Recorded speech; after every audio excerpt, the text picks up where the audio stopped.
What's up, guys? In this episode of Confoodication, I will be sitting down with my good friend Kevin Wilson, also known as the Chai Guy, who has become a TikTok sensation over this last year by sharing his love of chai and Jesus with the world around him. Here we go.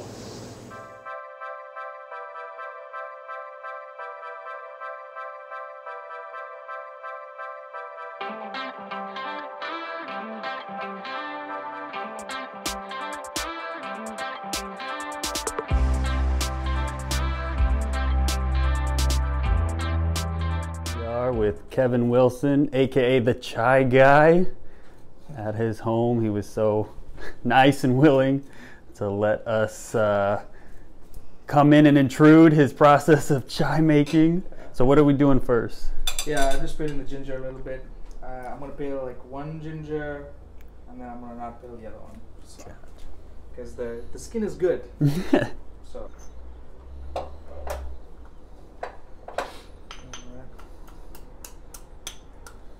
Making about 4 cups today.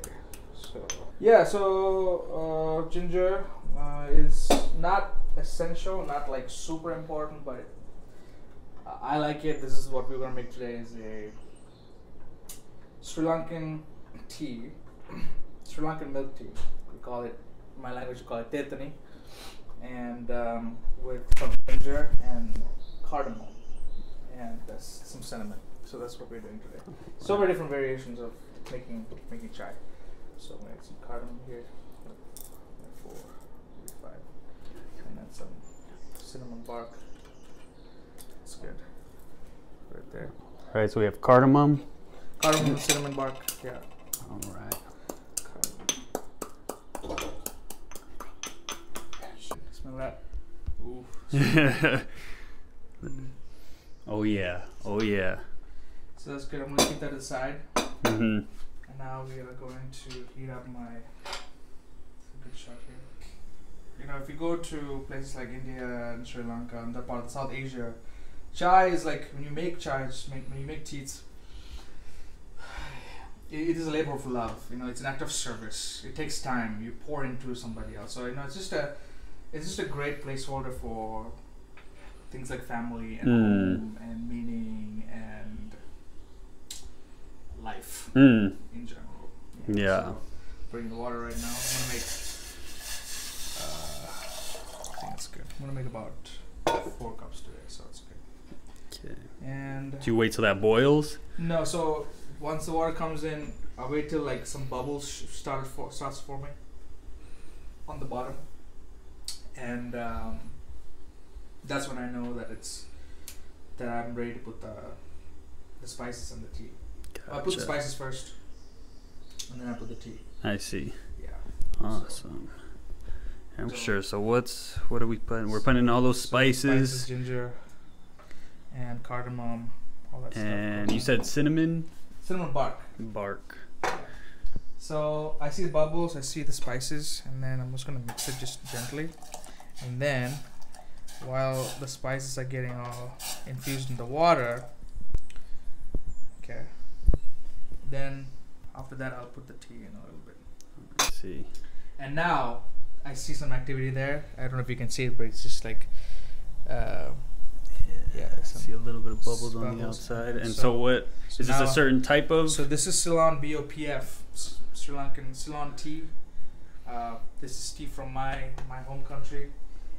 For me, it's the best when it comes to making this, because it's just so versatile and can fit in. Has its own really good flavor that doesn't really conflict with spices or anything that you add to it. So I usually recommend this to people if they want to start out. It's either this or Assam tea from India is good too. But you want loose leaf. Loose leaf. See that? Right there. And I'm going to do that. That's good. So you just kind of want it to Just want to simmer a little bit, yeah.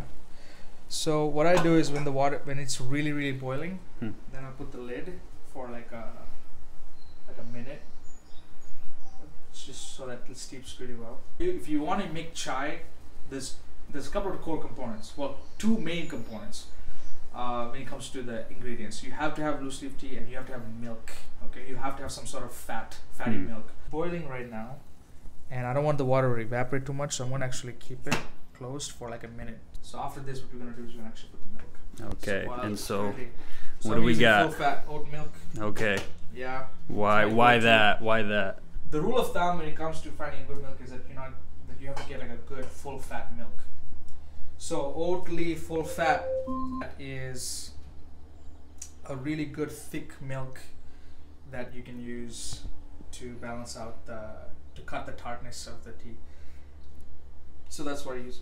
But people think that they can use like any type of milk to make chai. It's false, patently false, because the thickness of the milk really matters. Also, the flavor of the milk matters too. You want a milk that is ideally neutral in flavor, but also fatty in texture. Because if it's like a soy milk or an almond milk or a coconut milk, it's really going to conflict with like the rest of the flavors. It's going to not give a good chai. But if you like that flavor profile, then you can have it. But that's not authentic chai. We're looking for the real deal. We're looking for the real deal. Possible. The real deal always has like a real milk. And so I'm gonna do. So the ratios is like if you're making 4 cups, 2 cups water, 2 cups milk. So it's like a 1-to-1 ratio. When you put the milk into the tea, see the color change. It's gonna be really fun. Ready?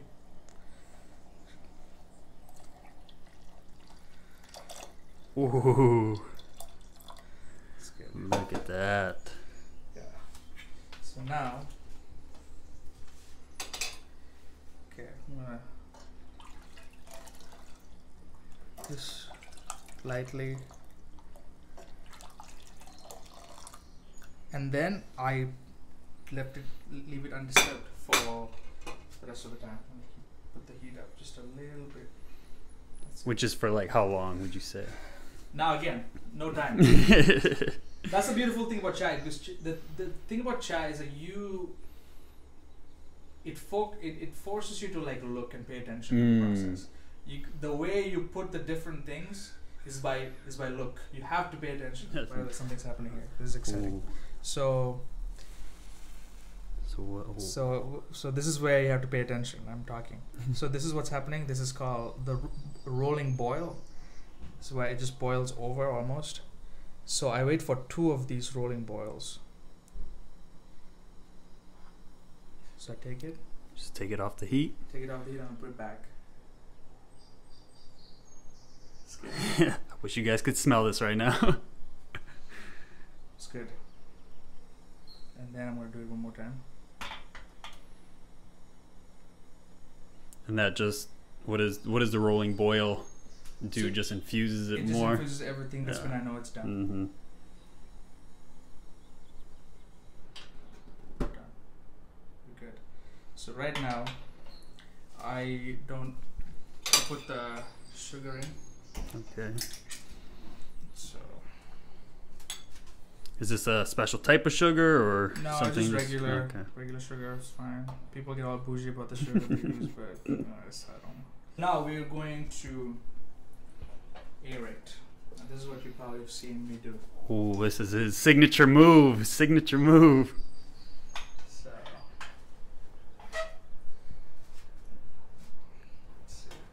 No pressure, no pressure.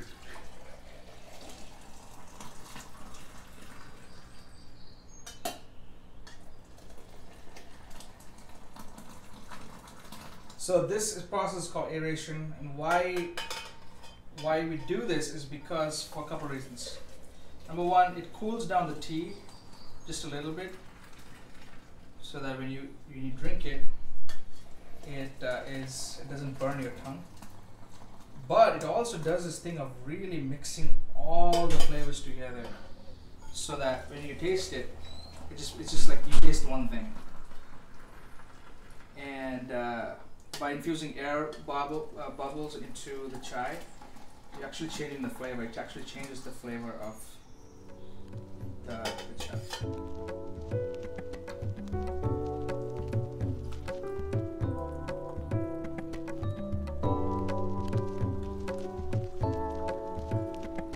Moment of truth. Moment of truth. Okay, so when you drink it, What's the pinky out? pinky. You go. And then. Yeah, basically. Ooh, that's good. Ooh. Is that what you gotta do? Man, that's so good. So after the process of making chai, we get to sit down and truly enjoy this glorious drink and enjoy great conversation. And I feel like we talked a lot just during the process of chai, which was awesome. And that's what food and drink does. But now I just want to kind of, ask more questions just about your background and your history, because you're the associate pastor at the Oceanside Seventh-day Adventist Church. And you've been there for how long? Yeah, so I've been here for, it'll be 4 years. 4 years. Yeah, it's crazy. Yeah, 4 years here in the summer. Okay. Yeah, I've been here since then. Yeah, because Kevin and myself, we know each other from Andrews in Berrien Springs, Michigan. And so, he moved out here 4 years ago. I moved to California about 2 years ago. And so did you always know you wanted to be a pastor? Like that's, I'm curious, like when did that calling, or was it a call? Like when did you figure out like, hey, this is something I want to do? Yeah, I never wanted to become a pastor. Actually wanted to become a pilot. Really? Yeah, so I didn't know that. from the time I was 12 years old, I was like hooked. Airplanes. Airplanes. Yeah, because the first time I got into the plane, I was just like, bro, like this is so good, and I want to be able to do this for the rest of my life. So, but I was very active at my local church. Okay. So And you were raised Adventist, I was raised assuming? Adventist, Okay, gotcha. yeah, my parents were not.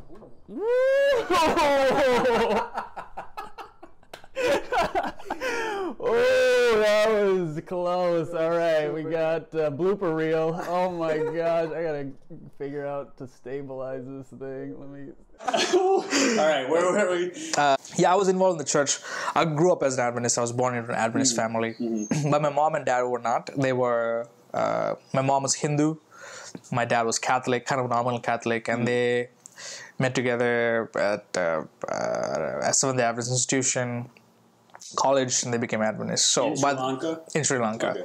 So yeah, so I was very active. They asked me to do sermons. They asked me to do Bible study, not Bible studies, but like Bible stories, Bible trivia, this, that. Like I was that kid that people asked to do stuff at church because like I love to perform. Like I just love to being on stage. I love being on Yeah. stage. I really do. Like I was just like, okay, I loved it. Give me the mic in my hand. And Yeah. I'm good to go. Yeah. From the time I was a little kid, like I just loved to perform. Anyhow, so when I moved to the States, when I was 18 years old, I came here because of a green card that I got through a lottery. Yeah, at the time, the U.S. The government had this. They wanted to kind of, I think,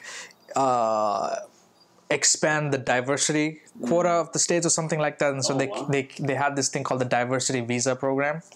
So which meant that they gave these. It was a lottery system that different countries can apply to get the visa, to get the green card.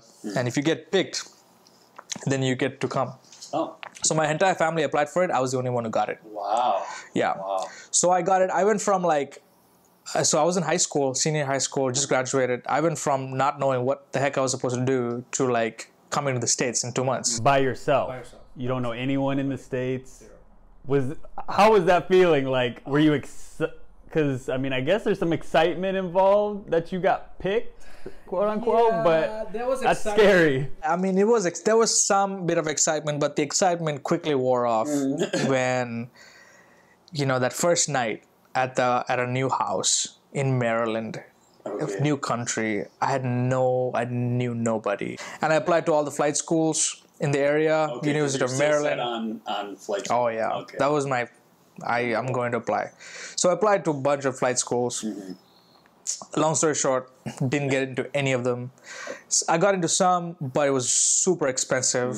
Even my dream school, which was in Florida at the time, Embry-Riddle, I was just like, I couldn't afford it. So out of sheer desperation, really, I just talked to God and I said, okay, God, I don't know what else I'm supposed to be doing with my life. But the only other thing that I know that I'm good at is to speak and to preach. Wow. Because I remember how I grew up. Yeah. So I'll become a pastor.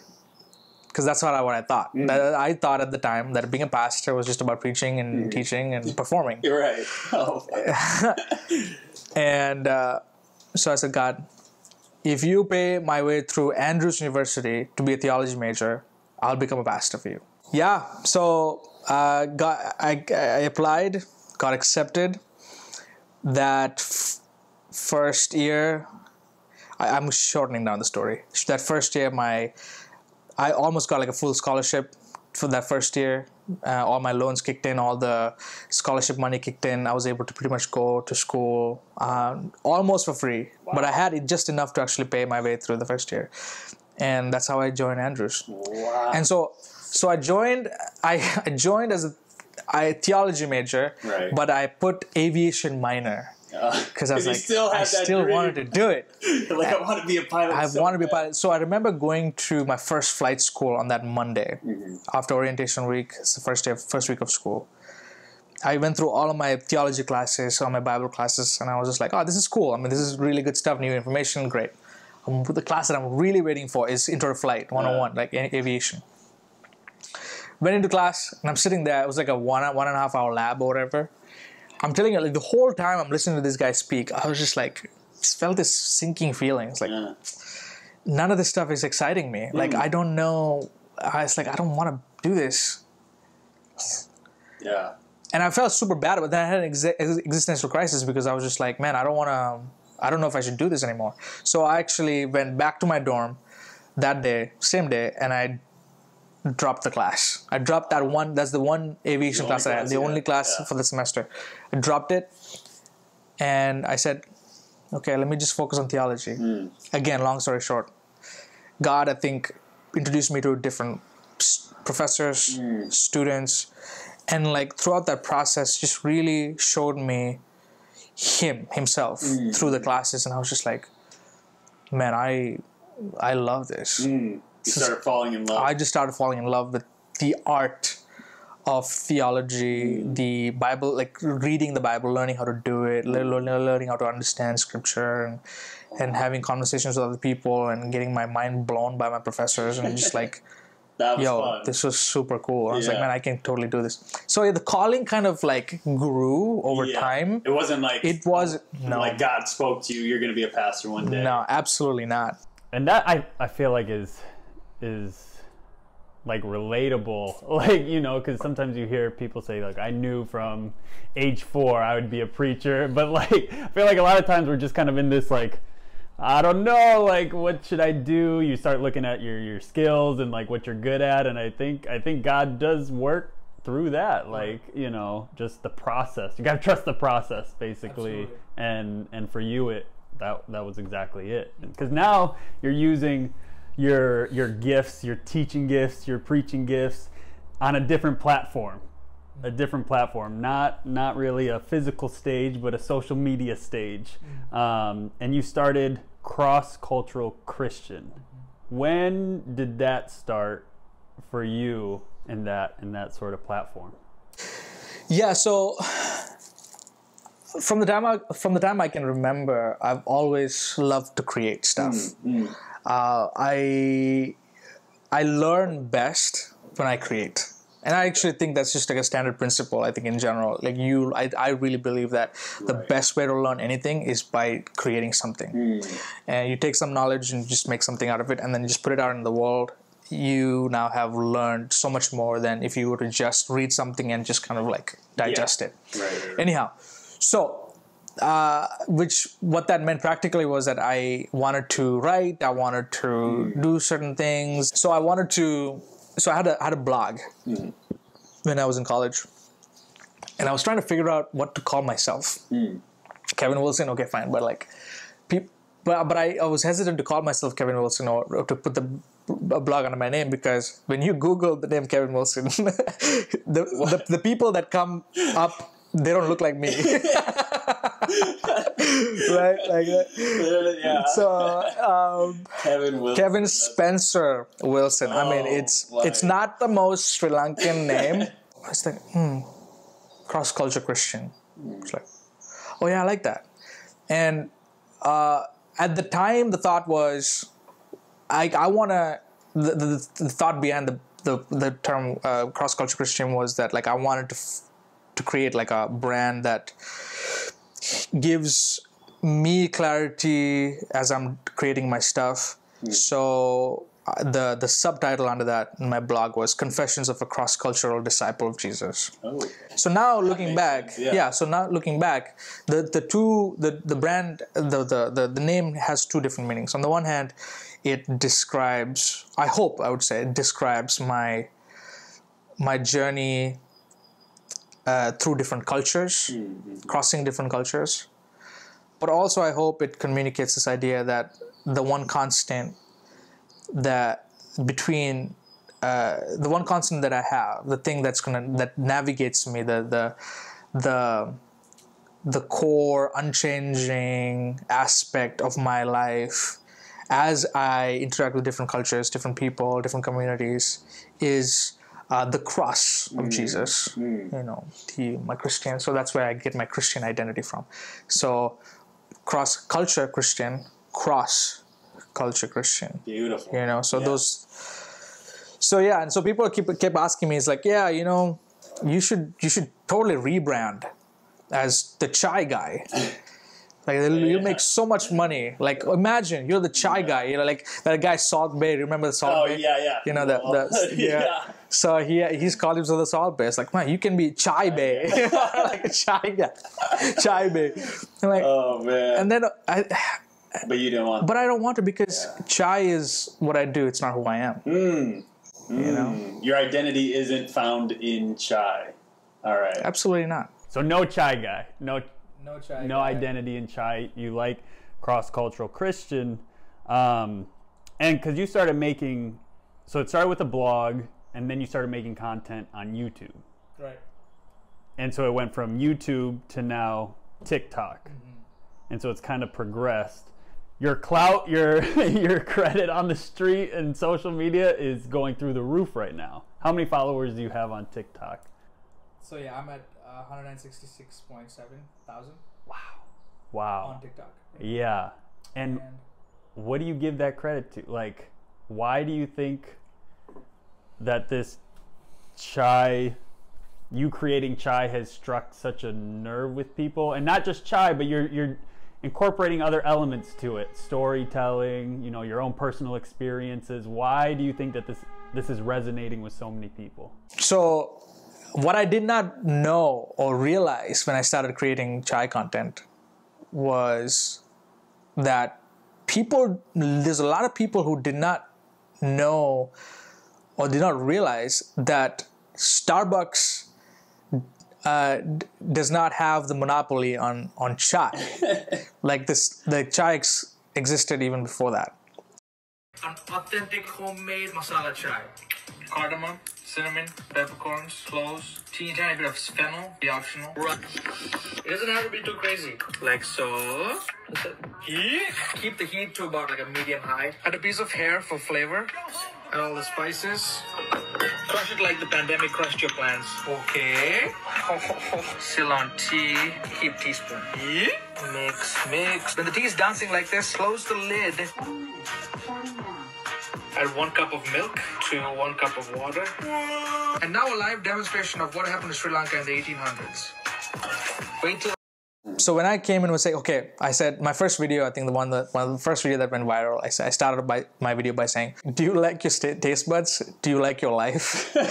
Then forget about Starbucks. Here's how you make your own chai. Wow, bold statement. Bold statement. So I just started it just like that. I did not know anything about how to make a TikTok video. I just started off like that. It was probably the most horrible video that I've ever done in terms of like video quality. It's actually like very, very bad. Yeah. But it hit. Yeah. It hit a nerve. Like right now, I think it's at like 1 million views. Oh my gosh. That was a video that I posted back in like April. But when this thing took off, I was like, wait a second. And then I was like, wait, doesn't nobody realize that there's an opportunity here? I thought I felt like I was the only one. So I posted on Instagram then, Yeah. and they were like, "Oh, that's so cute. That's cool. Nobody cares about TikTok." All right. Anyways, and so I was just like, little did they know. I was like, okay, does nobody realize that there's an opportunity here? Fine, I'm just gonna keep It doing was this. like, Common sense to you though, was like common sense. when you saw the opportunity on Absolutely. TikTok. Yeah, because attention is leverage. And so when you have so many followers, you're like, wait, these are not bots. These are actual real people. So I was like, wait a second. Something's happening here. Let me just keep going and see what happens. Wow. And so I remember one video went viral, and within 2 weeks I went from like 200 followers to 20,000. Then another video went viral, and that's when I started to really rethink the content. I started to use the duet feature on TikTok, where I'm so curious about your chai. Let's see what you do. rated or reviewed people making chai. But I wasn't mean about it. I was just like, that's really cool that you're making stuff that I've made here. That's really nice. And so I kind of like encouraged them and stuff. And then what was crazy was, bro, like you had people in the comments saying, dude, like if you were my pastor, I would now left the church. If you were like my older brother, like, you know, I really wish like you're the person that was there in the house instead of the person that I have right now. And some of these hard, gut-wrenching stuff, and I'm just like, wait, all this from a duet video that I just made? That had nothing to do with religion, spirituality. I did not say anything about anything. yeah. Except saying, good job. Right. Keep up the good work. Positivity. Yeah. You know, that's all straight you're up. showing. And then I realized, man, like, there's a need. There are people who are going through stuff that you have no idea about. There are people with stories that you have absolutely no idea about. Yeah. And that's when I really started to really think about, okay, this can be a lot more than just me creating content on my days off. Right.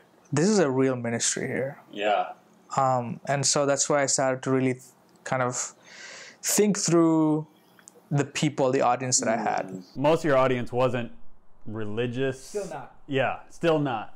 Yeah, I think that there's a huge portion of people who are ex-Christian, ex-Adventist, people who who don't believe in God, Right. atheists. Funny story. I get a DM on my Instagram. Are you Adventist? Question mark, question mark, question mark. Random person you never met. Yeah. person I never met. I was like, yeah, I am. It's in my bio. So I've never taken it out of my bio, either on Instagram or TikTok. She's like, I am so shocked. I was like, hi, first of all, you know, why are you shocked? I was like, well, it's because of where I heard about you from. And in my mind, I'm thinking, okay, well, maybe TikTok. She found me on TikTok. Yeah. It's like, no, I found out from you from this podcast that I was listening to. And I was like, yeah, send me a link to the podcast. So I go on the link and I just go up. It's a podcast by two millennial women who identify themselves as modern witches. What? Yeah. Modern day witches. Modern day witches. So apparently every episode ends with what they call sparks. So sparks for them is people that they liked Okay. in their past week. It's a weekly podcast. Cool. So this person said, you know, I found this guy on TikTok, goes by the name Cross Culture Christian, and let me tell you, all of you should follow him, first of all. Wow. And she's telling to her audience, so they were mostly witches. Yeah. It's like, man, like he talks about, he uses chai as kind of this allegory, this metaphor for things like hope and meaning and life and love, and being just a decent human being and things like that. And I'm just so here for it. Also, this guy has like really good hair. And I'm like, You're like, yes. I'm listening to this whole thing, and she's really like, Wow. she's really saying these amazing, nice things about me. And it's like, he's also a pastor. But yeah, you guys should follow him. You know, Cross Culture Christian, if you're listening to this, I don't know if you can listen to this because you're a pastor, but I just want you to know that you're awesome. Just keep up the good work. I'm just letting you know that I'm listening to you. I'm a huge fan. Oh my gosh. And I I don't remember everything that I was thinking about at the time, but I do recall thinking that this is what I want to do. I think this is what true ministry is. Where you're building bridges between you yourself and people who have no idea, or people who have perverted ideas or distorted ideas about who God is, and misconceptions about the love of God. And for me, this was just such a kind of a validation of something that I've been thinking about for a while, which is that I'm just tired of just talking to super Christians. And I've also found out, and I've also been like, at that point, like I've been feeling like this kind of disenfranchisement, this like disappointment when it came to a lot of Christian content, because I see the wording, I see the posts, and I'm like, how does somebody who's an atheist, someone who has burnt out by the church, look at that post and be edified by that? Tell you the truth, one of the places that I completely avoid on TikTok is Christian TikTok. I hate that place. Wow, and this is a Christian pastor. I'm telling you right now, I hate that place. I will not go there. Wow. And by Christian TikTok, I mean a corner of, not all of it, but there is a strong corner of Christian content creators on TikTok who their main priority is conversion. And conversion based on a post or two. So their entire energy goes into one TikTok video saying, if you don't do these things, like you'll go to hell, you'll burn in hell forever and never, never. I'm like, are you kidding me right now? Yeah. Are you like, is this what Jesus came to die for? Like that's not, and so I get so annoyed. So you're avoiding that. I avoid it like the plague. And on Instagram, same thing. And I'm just like, I look at posts and I'm like, who are you talking to? Yeah. Do you have any idea the people are going to be watching this stuff? You're actually not answering any problem. You're answering any questions. I think the fastest way to irrelevance is to consistently and zealously answer questions that nobody's asking. What? Bro, say that one more time. Thanks for watching part 1 of Kevin's story. Be sure and stay tuned for part 2, where Kevin goes more in depth about his walk with Christ and answers some of my personal spiritual questions.